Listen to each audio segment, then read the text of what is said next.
Namaskaram, bonjour à toutes et à tous. Que la source de vie guide tous vos pas.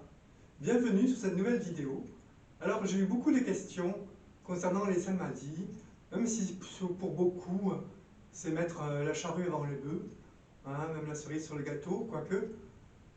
J'ai voulu faire quelques petites précisions sur la notion de samadhi, voilà, qui fait fantasmer beaucoup de monde. Alors le samadhi ne s'obtient que lorsque l'on dépasse le mental, d'accord? On est en état d'équanimité et où, lorsqu'on s'est concentré, lorsqu'on médite, lorsqu'on est en dhyana, eh bien on dépasse ce stade et on fait souvent fusion avec l'objet de la méditation. Donc les objets peuvent varier. Voilà. Mais il faut comprendre que pour les samadhis, la plupart des samadhis, du moins la quasi-totalité, ça reste une expérience, d'accord? Donc, déjà, il faut noter cette chose-là qui est très importante.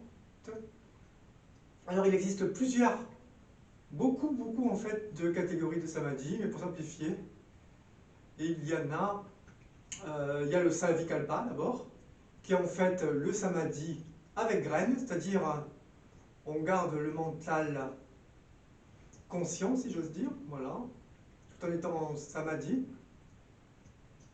Et vous avez aussi le nirvikalpa samadhi, qui est la même chose, sauf que cette fois il n'y a pas de graines, comme on dit, on est déconnecté, voilà. On est déconnecté, c'est comme si vous étiez conscient, lucide, dans une autre dimension, voilà. Donc c'est plus profond. Mais il faut faire très attention aux samadhis, parce que les samadhis sont une sorte d'opium, hein, ont beaucoup d'enseignants gourous ou se prétendant enseignants gourous vont vous inciter à faire des samadhis comme si c'était la panacée. D'abord on ouvre le troisième œil, ça y est, on est surhumain, voilà. Ensuite ce qui compte c'est faire le samadhi, être tout le temps extatique. Et pourquoi pas après le Mahasamadhi, voilà, des choses comme ça, on entend souvent, on voit souvent sur des réseaux sociaux, sur d'autres vidéos, d'ailleurs, de grande écoute, ce qui ne prétend pas d'être également de qualité, voilà. Ce qu'il en est des samadhis, c'est que justement, si vous recherchez un samadhi, d'abord vous recherchez quelque chose, vous allez difficilement y arriver. Ensuite, vous allez tomber dans une sorte d'opium, je dirais un peu le syndrome du cocaïnomane. C'est que vous allez tout le temps chercher à être extatique, voilà. Et en fait, c'est une voie sans issue. Parce que ça y est, vous êtes extatique, et en plus, vous allez développer, vous n'allez pas perdre votre ego, mais vous allez développer ce qu'on appelle un ego spirituel. Donc, qui est l'ego qui mute, en fait, parce qu'il est très malin, il ne veut pas disparaître, même si sa réalité, ou sa réalité du moins relative, n'est que éphémère. Il ne veut pas céder la place à autre chose. Donc il trouve des ruses pour vous faire croire, vous flatter, vous faire croire que vous êtes arrivé. Donc troisième œil, samadhi, ça y est, je suis réalisé. Alors que pas du tout. Donc c'est un piège d'opium, vous allez être comme un indépendant. Il y a des gens qui sont devenus même des guigues, des légumes du samadhi. Même certains réputés maîtres, gourous importants. Donc vous allez devenir un légume, une épave. Donc ce qui est vraiment le contraire de ce qui est du but, hein, qui est au contraire de pouvoir avoir votre place, faire la danse de Shiva et être l'expression, le verbe incarné tel un avatar, un Jivanmukta, et pouvoir donc œuvrer dans la matière avec les suggestions et en étant l'expression motivée par le divin. Donc si vous êtes quasi grabataire, que vous êtes là en train de prendre votre cam de samadhi, vous n'allez pas arriver grand-chose, vous n'allez pas servir à grand-chose. Voilà. Bon, Je simplifie, je caricature volontairement pour que vous compreniez ce que je voulais dire.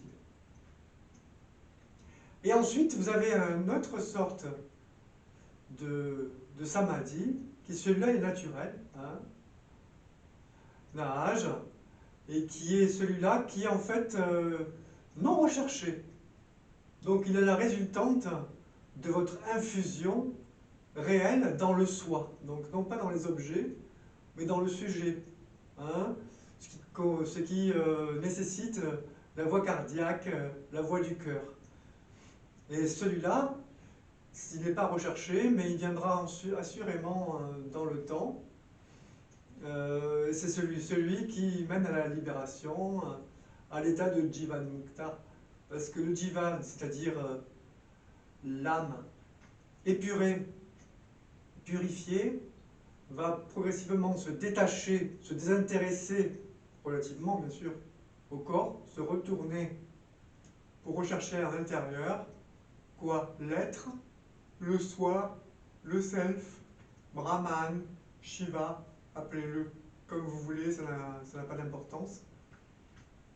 Et donc, là, elle va, cette âme, ce jiva, va s'agréger à l'esprit avec un grand E, au soi, au self, au Seigneur, à Shiva, appelez-le comme vous voulez, peu importe, hein, parce que le principe est au-delà des formes, des noms, des images, des symboles, de l'intellectuel, et donc est même irracontable. Non pas parce qu'il est secret, mais parce que les mots, le langage sont impuissants pour décrire quelque chose qui, par définition, est au-delà.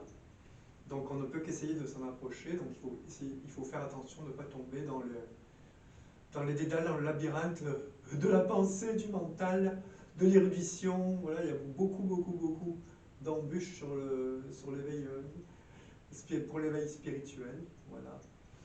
Donc, mais ceci est une autre histoire que nous verrons dans une prochaine vidéo, que je vais appeler Turiya, ou quelque chose comme ça. Voilà, j'espère que cette petite vidéo de mise au point vous a plu. Si cela vous a plu, mettez un pouce, suivez, partagez, commentez, je répondrai à vos questions. Et merci de votre attention et je vous souhaite une bonne fin de journée.